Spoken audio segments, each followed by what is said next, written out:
일단 그 말씀 전에 제가 한 마디 해명 드릴 게 있는데요. 아까 그 지휘하시는 분들 중에서 참여연대가 이걸 추천함과 동시에 재청자문위원회에 참여했다. 추천함과 동시에 자문위원회도 참여했다는 전혀 사실이 아닙니다. 저희는 추천만 했지 자문위원회에 참여한 적이 없습니다. 금방 확인할 수 있기 때문에 저희는 두 가지를 동시에 한 적이 없다는 걸 분명히 말씀드리고요. 추천만 했을 뿐이라는 점이고, 두 번째 이제 지금 그 김선미 의원께서 말씀하셨던 부분에서 질문하셨던 부분 말씀드리자면, 일단 그 저희가 이제 여러 가지 후보를 검증을 하면서 뭐 전문성이나 법률에 대한 지식 외에 법원 개혁에 대한 소신, 여성 노동 환경 등 사회적 약자에 대한 입장 반영, 또 행정부나 입법부에 대한 견제 역할, 여러 가지 각 기준이 있는데 저희도 마찬가지로 내부 기준을 하나 평점을 매길 수는 평점을 공개할 수는 없습니다만은 김영란 후보 같은 경우에 있어서는 이런 여러 가지 기준 중에서 여성이나 장애인 등 사회적 약자에 대한 입장에 대한 평점이 높았다고 말씀드릴 수 있습니다. 근데 그 외에 다른 부분 같은 경우는 다른 또 여러 가지 후보에 비해서는 다른 평점은 낮았다라고만 말씀드릴 수 있을 것 같습니다. 그럼 다음으로요. 법관 위에 그 다양한 사회활동 경험을 조건을 들었습니다. 그 남녀차별위원회 비상임위원회 활동한 것과 또 판사로서는 당연히 그 맡게 되는 지역선거관리위원장이죠. 그 여기 다양한 사회활동으로 판단되었는지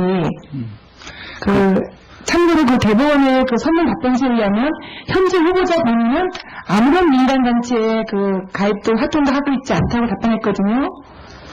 법관은 민간단체 활동하는 자체가 바람직한 거라고는 생각하지 않고요. 공무원으로서. 저는 김영란 후보의 경우 이분이 이제 다양한 사회활동이라든가 또는 뭐 법원 개혁에 대한 소신이 객관적으로 드러난 것은 없다고 봅니다. 검증된 적이 없다고 보고요. 저희가 김영란 후보에 대해서 특별히 주목했던 것들은 아까 윤진수 교수님도 말씀하셨지만 주요한 여러 가지 판례가 있습니다. 김영란 부장께서 내렸던 판결들을 보았을 때 이분은 전형적인 이제 법관이다. 즉, 저는 김영란 부장이 여성으로서 이전에 법관으로서 그 훌륭한 법관이고 실력 있는 법관이라고 저는 생각을 합니다. 그런데 특히 그에 더하여 이건 약자에 대한 세심한 주의, 그런 배려를 보여주는 그런 판결을 내렸기 때문에 그에 대해서 평점이 높이 지어졌다라고 말하고 싶습니다. 그리고 마지막 한 가지 질문 더 하겠는데요. 저도 굉장히 개인적으로 좀 의문시되는 문제입니다. 주지하시다시피 대법관제 자문위원회가 내기 제2조에 의하면 대법관 후보 추천을 비공개 원칙으로 하고 있습니다. 맞죠? 참여연대는 이 비공개 원칙에 반하여 공개적으로 4명의 대법관 후보를 추천하였습니다. 실제로 참여연대는 이 대법관 후보를 추천하면서 다른 사회단체의 관심을 촉구하고 언론은 이 같은 사실을 알렸습니다. 이 공교롭게도 대법관 재청자문위원회에서 참여연대에서 추천한 4인 중 1인을 제외한 3인을 포함한 4명을 추천하는 현재와 같은 결과를 이루려는데요. 4명을 추천하여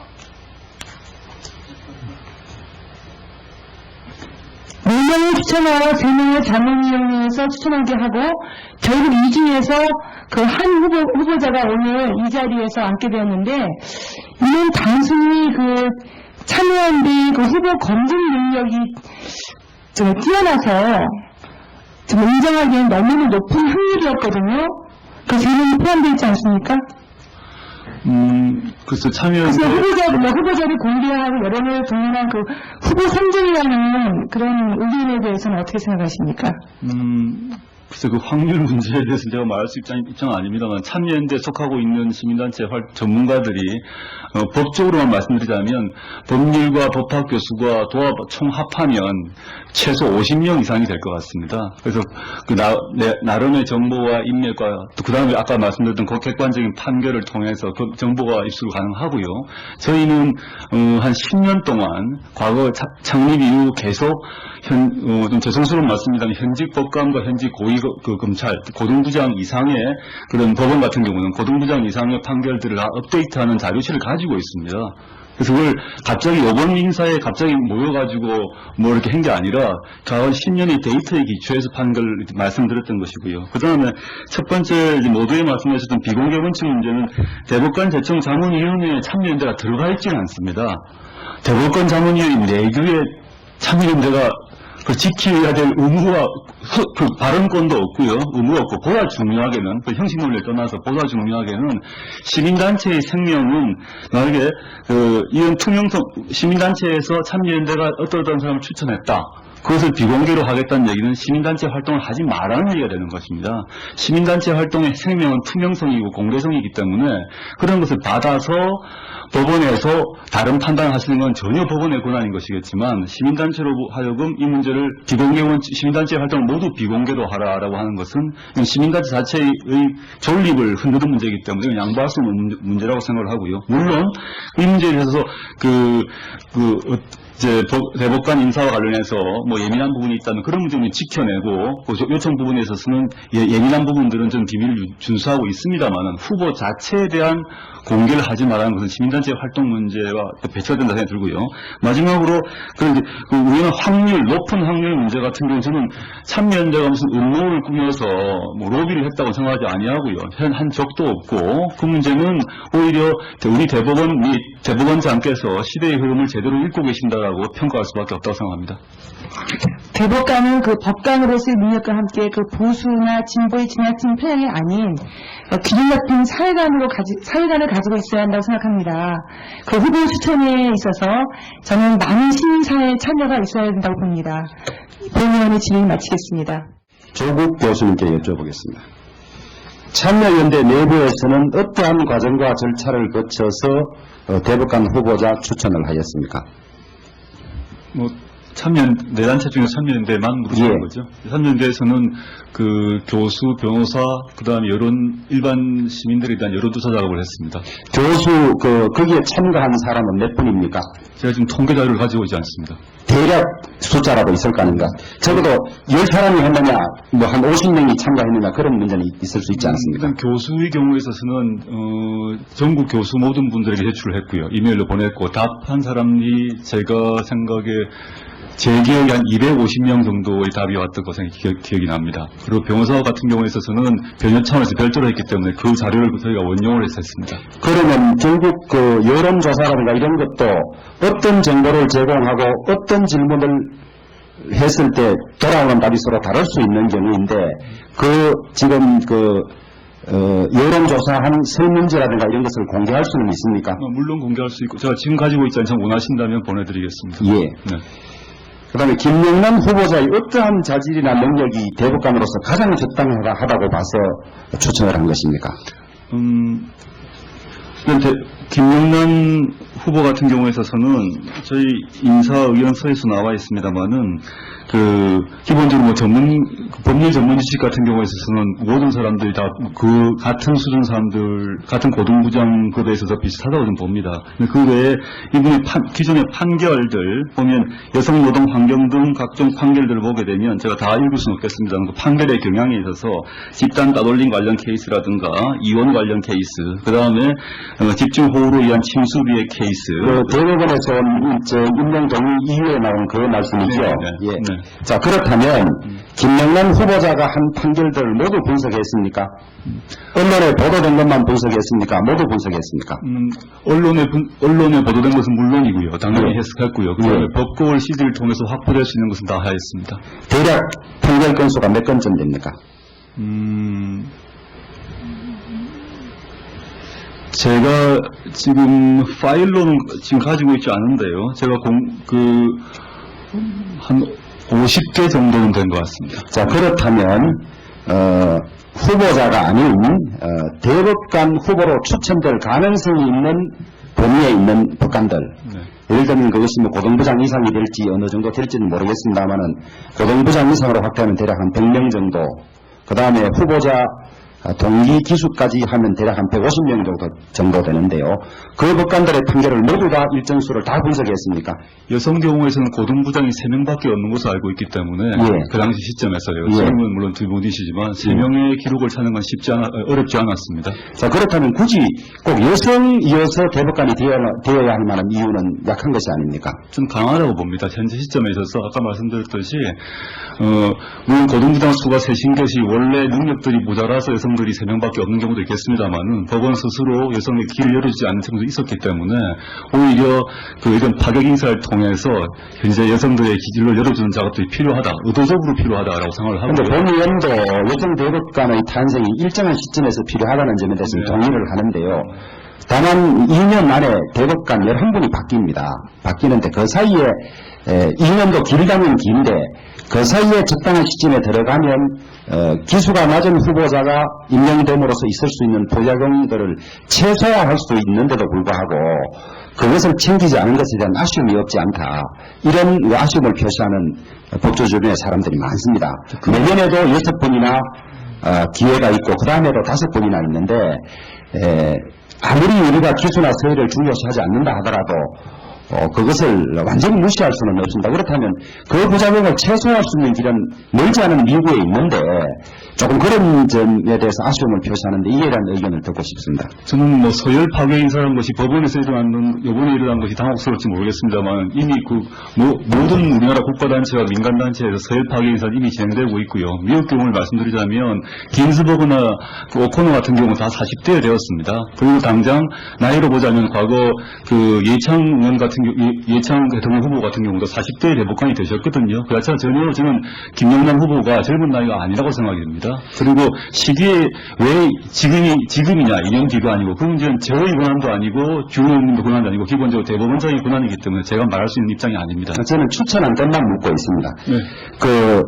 만약에 앞으로도 추천을 하게 된다면 기회가 될 수 있는 법관들의 판결을 공평한 비율로 분석을 해서 실제 언론에 많이 노출되지 않는다든지 여성이라든지 이런 분이 아니더라도 묵묵히 일하고 헌법 가치와 법률 가치를 준수하는 그런 분들도 기회가 올 수 있는 그런 추천 시스템이 돼야 되는 것이 아니냐. 우리가 언론에 소위 진보적이라는 판결 몇 가지 했다는 이유로 눈에 띄어서 추천이 되고 그 다음에 언론과 접촉이 적고 묵묵히 일한 아주 헌법가치에 충실하게 일한 이런 법관들이 추천해서 배제되는 그런 경우가 없도록 좀 고려해달라는 그런 말씀을 드리는 겁니다.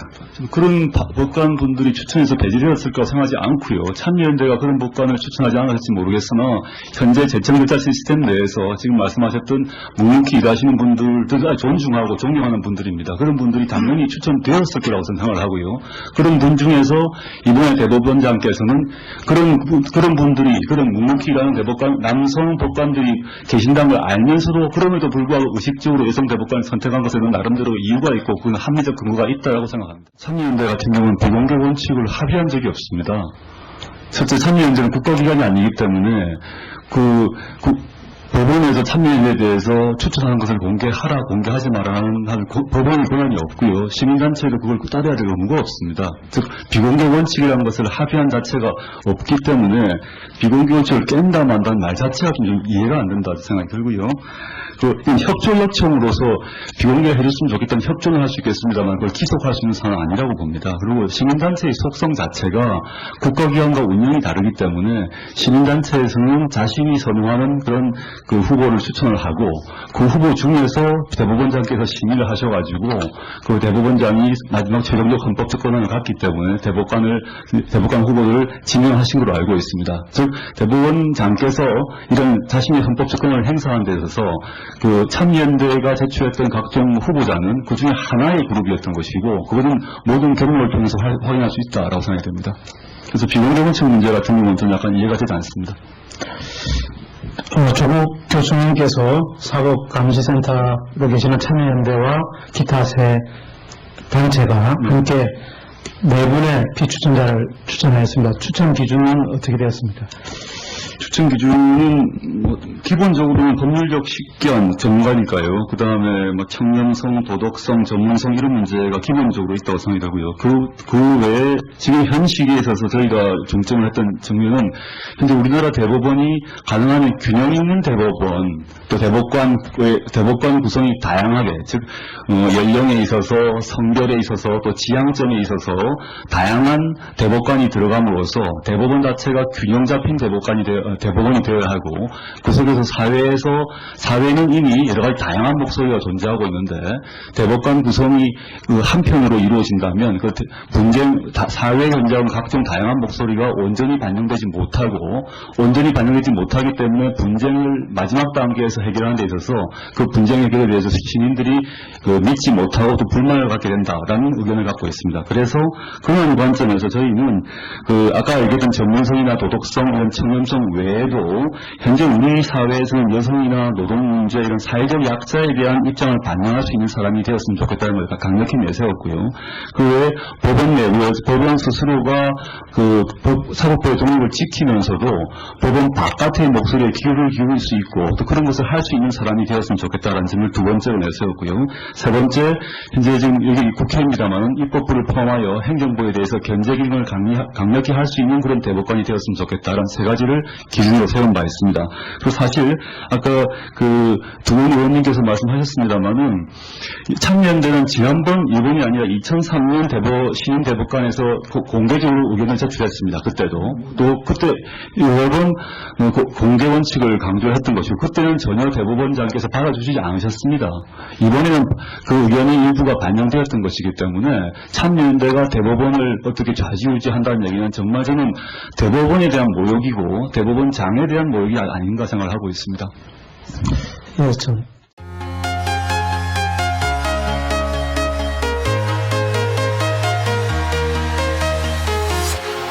Walking alone, the streets are empty. The only thing I can see is my own silhouette. 과거 10년의 데이터에 기초해서 판 걸 말씀드렸던 것이고요. 그 다음에 첫 번째 모두에 말씀하셨던 비공개 원칙 문제는 대법관 제청 자문위원회에 참여연대가 들어가 있지는 않습니다. 대법관 자문위원회 내규에 참여연대가 지켜야 될 의무와 발언권도 없고요. 의무가 없고 보다 중요하게는 형식 논리를 떠나서 보다 중요하게는 시민단체의 생명은 만약에 이런 투명성 시민단체에서 참여연대가 어떤 사람을 추천했다. 그것을 비공개로 하겠다는 얘기는 시민단체 활동을 하지 말라는 얘기가 되는 것입니다. 시민단체 활동의 생명은 투명성이고 공개성이기 때문에 그런 것을 받아서 법원에서 다른 판단을 하시는 건 전혀 법원의 권한인 것이겠지만 시민단체로 하여금 이 문제를 시민단체 활동을 모두 비공개로 하라라고 하는 것은 시민단체 자체의 존립을 흔드는 문제이기 때문에 양보할 수 없는 문제라고 생각을 하고요. 물론 이 문제에 대해서 이제 대법관 인사와 관련해서 예민한 부분이 있다면 그런 문제는 지켜내고 요청 부분에 있어서는 예민한 부분들은 좀 비밀을 준수하고 있습니다만은 후보 자체에 대한 공개를 하지 말라는 것은 시민단체 활동 문제와 배치가 된다 생각이 들고요. 마지막으로 우리는 높은 확률 문제 같은 경우는 저는 참여연대가 무슨 음모를 꾸며서 로비를 했다고 생각하지 아니하고요. 한 적도 없고 그 문제는 오히려 우리 대법원 및 대법원장께서 시대의 흐름을 제대로 읽고 계신다라고 평가할 수밖에 없다고 생각합니다. 대법관은 법관으로서의 능력과 함께 보수나 진보에서 참여연대에서 추천한 4인 중 1인을 제외한 3인을 포함한 4명을 추천하는 현재와 같은 결과를 이루려는데요. 4명을 추천하여 4명을 추천하여 3명을 자문위원회에서 추천하게 하고 결국 이 중에서 한 후보자가 오늘 이 자리에서 앉게 되었는데 이는 단순히 참여연대 후보 검증 능력이 좀 뛰어나서 좀 인정하기엔 너무나 높은 확률이었거든요. 그 3명이 포함되어 있지 않습니까? 글쎄 참여연대 후보자를 공개하고 여론을 동원한 후보 선정이라는 그런 의견에 대해서는 어떻게 생각하십니까? 글쎄 확률 문제에 대해서 제가 말할 수 입장은 아닙니다만 참여연대에 속하고 있는 시민단체 전문가들이 법적으로만 말씀드리자면 법률과 법학 교수가 총합하면 최소 50명 이상이 될 것 같습니다. 그래서 나름의 정보와 인맥과 또 그 다음에 아까 말씀드렸던 객관적인 판결을 통해서 그 정보가 입수가 가능하고요. 저희는 한 10년 동안 과거 창립 이후 계속 좀 죄송스러운 말씀입니다만 현직 법관과 현직 검찰, 고등부장 이상의 그런 법원 같은 경우는 고등부장 이상의 판결들을 다 업데이트하는 자료실을 가지고 있습니다. 그래서 그걸 갑자기 이번 인사에 갑자기 모여가지고 이렇게 한 게 아니라 일단 그 말씀 전에 제가 한마디 해명 드릴 게 있는데요. 아까 그 질의하시는 분들 중에서 참여연대가 이거 추천함과 동시에 재청자문위원회에 참여했다. 추천함과 동시에 자문위원회도 참여했다는 전혀 사실이 아닙니다. 저희는 추천만 했지 자문위원회에 참여한 적이 없습니다. 금방 확인할 수 있기 때문에 저희는 두 가지를 동시에 한 적이 없다는 걸 분명히 말씀드리고요.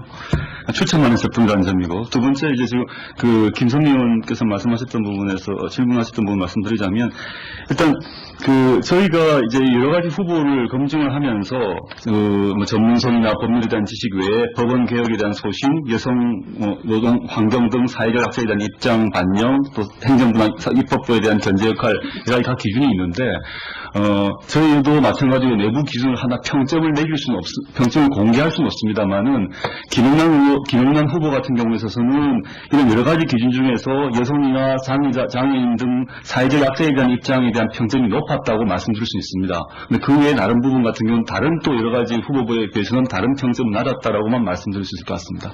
그럼 다음으로요. 법관 외에 그 다양한 사회활동 경험을 조건을 들었습니다.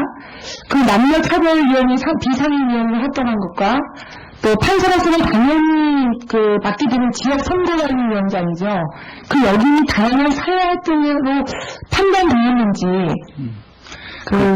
참고로 그 대법원의 그 선문 답변서에 의하면 현재 후보자 본인은 아무런 일이 지나친 편향이 아닌 기준 같은 사회관을 가지고 있어야 한다고 생각합니다. 그 후보 추천에 있어서 저는 많은 시민사회의 참여가 있어야 된다고 봅니다. 본 의원의 질의 마치겠습니다. 조국 교수님께 여쭤보겠습니다. 참여연대 내부에서는 어떠한 과정과 절차를 거쳐서 대법관 후보자 추천을 하였습니까? 네 단체 중에 참여연대만 물으시는 거죠. 참여연대에서는 그 교수, 변호사, 그 다음에 일반 시민들에 대한 여론조사 작업을 했습니다. 교수, 거기에 참가한 사람은 몇 분입니까? 제가 지금 통계 자료를 가지고 오지 않습니다. 대략 숫자라도 있을 거 아닌가?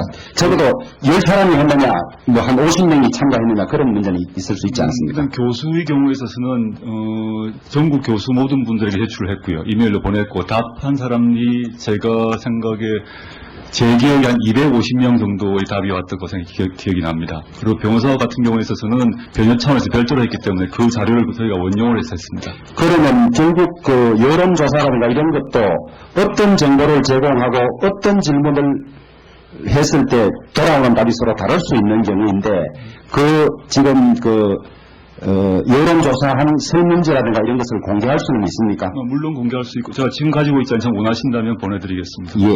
네. 그 다음에 김영남 후보자의 어떠한 자질이나 능력이 대법관으로서 가장 적당하다고 봐서 추천을 한 것입니까?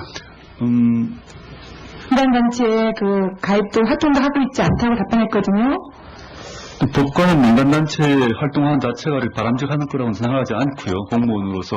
저는 김영남 후보의 경우 이분이 이제 다양한 사회활동이라든가 또는 법원 개혁에 대한 소신이 객관적으로 드러난 것은 없다고 봅니다. 검증된 적이 없다고 보고요. 저희가 김영남 후보에 대해서 특별히 주목했던 것들은 아까 윤진수 교수님도 말씀하셨지만 주요한 여러 가지 판례가 있습니다. 김영남 부장께서 내렸던 판결들을 보았을 때 이분은 전형적인 이제 법관이다. 저는 김영남 부장이 여성으로서 이전에 법관으로서 훌륭한 법관이고 실력 있는 법관이라고 저는 생각을 합니다. 그런데 특히 그에 더하여 이건 약자에 대한 세심한 주의, 배려를 보여주는 그런 판결을 내렸기 때문에 그에 대해서 평점이 높이 지어졌다라고 말하고 싶습니다. 그리고 마지막 한 가지 질문 더 하겠는데요. 저도 굉장히 개인적으로 좀 의문시되는 문제입니다. 주지하시다시피 대법관제 자문위원회가 내기 제2조에 의하면 대법관 후보 추천은 비공개 원칙으로 하고 있습니다. 맞죠? 참여연대는 이 비공개 원칙에 반하여 공개적으로 4명의 대법관 후보를 추천하였습니다. 실제로 참여연대는 이 대법관 후보를 추천하면서 다른 사회단체의 관심을 촉구하고 언론은 이 같은 사실을 알렸습니다. 이 공교롭게도 대법관 재청자문위원회